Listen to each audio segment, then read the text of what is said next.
hello लोगोफोर नोंथांमोननि गेजेराव मोनसे दिनै गोदान भिडिअ लानानै फैदों बे जाहैबाय माने इउट्युबाव सक्सेस माने मोटिवेशन इन्सपिरेशन भिडिअ बियो नोंथांमोना जुदि इउट्युब बानायोबा इउट्युबाव माबायदि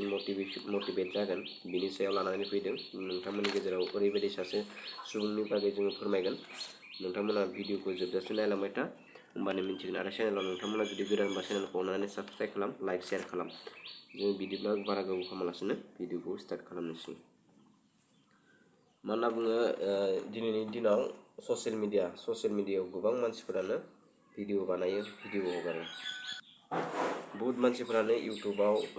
बिदिनो ससियेल मिडियायाव बहुत मानसिफोरानो भिडिअ सिडिअ आपल'ड खालामनानै गोबां रां इनकाम खालामगासिनो दङ नैबे समाव आङो सासे ओरैबायदि सुबुं बे सुबुंनि बिखय बुंगोन बे सुबुङा सोर बे सुबुंनि बिखय नोंथांमोननो खोन्थागोन नोंथांमोना भिडिअखौ जोबजासिम नायलांबाय था ओरैबायदि माने गावलिया ओनसोलाव थानानै बियो ससियेल मिडियायाव भिडिअ बानायनानै बिथाङा दिनै मिलियन साबस्क्राइबार जानानै गोबां रां खामायगासिनो बे सुबुंखौ नोंथांमोननो फोरमायगोन नोंथांमोननो नायलांबाय था जायखौ बुङो दिनै जिर'निफ्राय साबस्क्राइबार जाय सुबुं बियो झारखन्डनिमोन बे सुबुङा झारखन्डआव बियो जोनोम जादोंमोन मोनसे फिसा गामियाव आरो बे गामियाव बियो 1997नि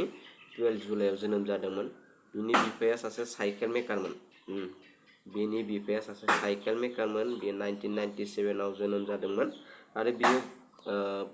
सरकारि स्कुलावनो 10 पास हाई सेकेन्डारि पास सरकारि स्कुलावनो जादोंमोन बेनिफ्राय बियो डिग्रिबो लादों डिग्रि लानो हादियासै बेनिफ्राय उपाय गैया बियो लासै आइटिआइआव एडमिसन लाबाय आइटिआइखौ डिग्रिखौ कमप्लिट खालामबाय आइटिआइखौ खालामखांनायनि उनाव बियो साख्रिबो मोनदासो बा मोनाखै बिदिनो बेकार थानांबाय बिदिनो बियो ओमफ्राय उनाव मा खालामगोन मा मागोन बिदि जाबाय फैसानिबो बहुत अभाब न'खरावबो गोनां नङा ओमफ्राय लासै बे ससियेल मिडिया इउट्युबाव भिडिअ आपल'ड खालामनाय स्टार्ट जाबाय मानसिया झारखन्डनि न'खराव जेबो जानो गैया बे सासे साइकेल मेकार खालामनानै फरायहोदोंमोन ओमफ्राय बियो लासै ससियेल मिडियायाव भिडिअ आपल'ड खालामग्रा जाबाय आपल'ड खालामनायनि उनाव बियो 2017निफ्राय बे भिडिअखौ इउट्युबखौ सालायदोंमोन इउट्युबखौ सालायनानै बिथाङा दिनै माने 2.73 मिलियन साबस्क्राइबार गोदो बिनि न'आव साइकेल गैयामोन दा बाइक दोङो कार दोङो सोब टटेलि न' बां गासिबो दंजोबो बे 2017आव बियो माने 10 माहनि गेजेराव बियो माने 14,000 फार्स्ट पेमेन्ट माने 14,000 फार्स्ट इनकाम खालामदोंमोन 10 माहनि गेजेराव 14,000 फार्स्ट इनकाम पेमेन्ट बिनि 2017आव बे जाय सुबुं बे सुबुङा जों बायदिनो माने फिसा फिनला इउट्युबारफोरा दा बेफोरबायदि मटिभेसन नांगौ मटिभेसन बा बिथांमोननि जुदि हिस्ट'रिखौ मिन्थियोबा गोबां मानसियानो माने एसेबाबो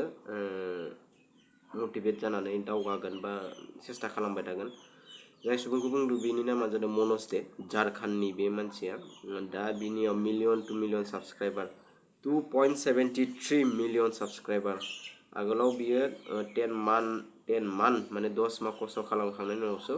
14,000 बियो इउट्युबनिफ्राय ससियेल मिडियानिफ्राय मोन्दोंमोन बेनिफ्रायनो बिनि जार्निया स्टार्ट दिनै जे लाख थाखा करोड़ थाखा बिथाङा इनकाम खालामो बेजोंनो बिथाङा सोलिगासिनो दा ससियेल मिडिया जेरावबो दा मनज दे बिनि थाखाय बिराद नामजादा आरो बिथांखौ झारखन्डनि एम्बेसेडरबो हिसाबैबो माबाबाय थायो बिथाङा बिराद मोजां टेकनिकेलि किसुमान खामानिबो मावो आरो बिथांनि भिडिअफ्रा दिनै बहुत हाइलाइट बहुत सोलिगासिनो बेनिखायनो नोंथांमोनाबो एसेबाबो इन्सपिरेसन मोनगोन होननानै आं आसा खालामनो थाबाय बेखिनियाव नोंथांमोननि गेजेराव लानानै फैबाय